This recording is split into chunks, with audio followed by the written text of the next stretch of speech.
In 1960, Britain drew a map. They took millions of people with nothing in common, different languages, different religions, different histories, and forced them into one nation called Nigeria. It was a ticking time bomb. By 1966, the explosion was inevitable. After independence in 1960, Nigeria was divided among three ethnic groups: the Hausa Fulani in the north, the Yoruba in the southwest, and the Igbo in the southeast. The Hausa dominated. The north controlled the federal government. The Igbo, particularly their intellectual and entrepreneurial class, were seen as a threat. When an Igbo military officer attempted a coup in January 1966, northern officers responded with a counter-coup that summer.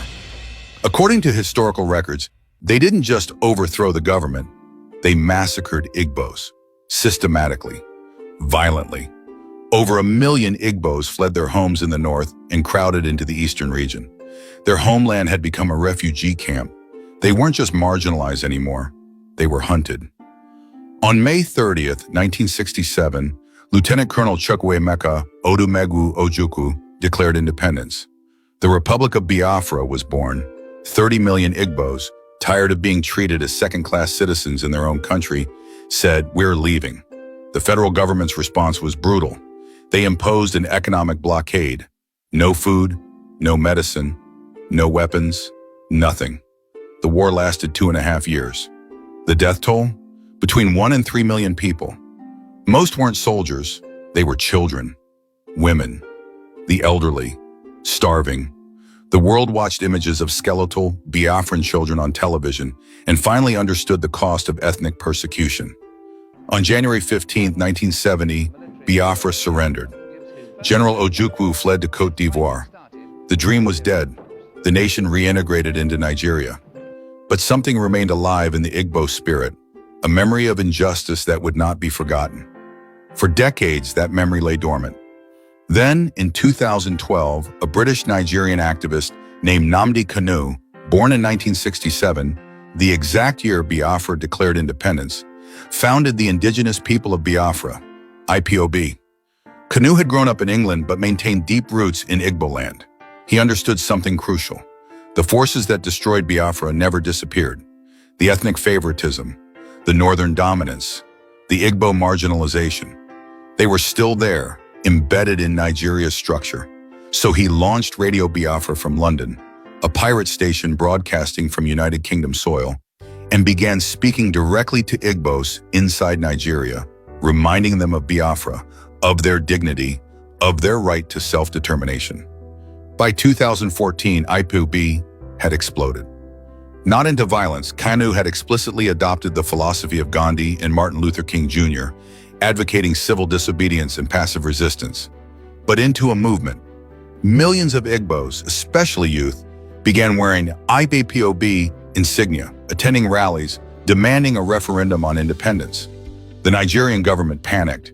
In October 2015, they arrested Kanu on charges of treason. He was detained for 18 months without trial. When international pressure mounted, they released him on bail, but with conditions. No public appearances, no interviews, no gatherings larger than 10 people. Conditions meant to silence him. Conditions he refused to accept.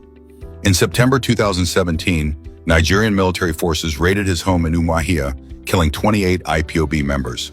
Kanu disappeared. The government claimed he jumped bail. Others suspected he was dead. For months, there was only silence and speculation. But in October 2018, photographs emerged placing Kanu in Israel, alive and organizing. In 2020, he established the Eastern Security Network, a militia group designed to protect Igbo farmland from what IPOB called herders' invasion. By 2021, Kanu was extradited from Kenya back to Nigeria to face trial, a process documented as an extraordinary rendition, an unauthorized abduction across international borders. Since 2021, Kanu has been held in custody, facing charges of terrorism, treason, managing an unlawful society, and illegal weapons possession. His trial has become a symbol. Every court appearance draws thousands of supporters. Every bail denied sends ripples through the Southeast. What's happening now is a direct continuation of what began in 1967. It's not a new conflict. It's an unfinished war, a war of ideas, of identity, of whether an ethnic group systematically marginalized within a nation-state has the right to determine its own future. The difference? This time there's no physical blockade. This time the weapon isn't starvation. This time the weapon is the law, the prison cell, the terrorism charge, the suppressed voice. 55 years after Biafra fell, the question remains unchanged. Who decides what happens to the Igbo people? Lagos or the Igbos themselves? Nnamdi Kanu says the Igbos should decide. And for that, he sits in a cell waiting for a trial that may never come. This is the real history of Biafra. Not a war that ended in 1970, but a struggle that continues in courtrooms and on Radio Biafra broadcasts and in the hearts of millions who remember what their ancestors fought for. If this moved you, if you're seeing the connection between the Civil War and what's happening right now, comment below. Tell me, did you know the Biafran War and Nnamdi Kanu were connected? Did you understand what IPOB is really fighting for? Or is this your first time understanding that Biafra never actually ended? Like this video. Share it with someone who needs to understand that some wounds don't heal in 55 years. They transform. They evolve. They persist. Subscribe to Ikamafuna History TV. We don't sanitize history. We don't hide the difficult parts. We tell the stories of resistance, of identity, of people refusing to accept the narrative others wrote for them. Every week, we go deeper into African history, the history they didn't teach you in school. History repeats when we forget it. Comment, like, share, subscribe, remember. Because Biafra is more than a war. It's a question that remains unanswered.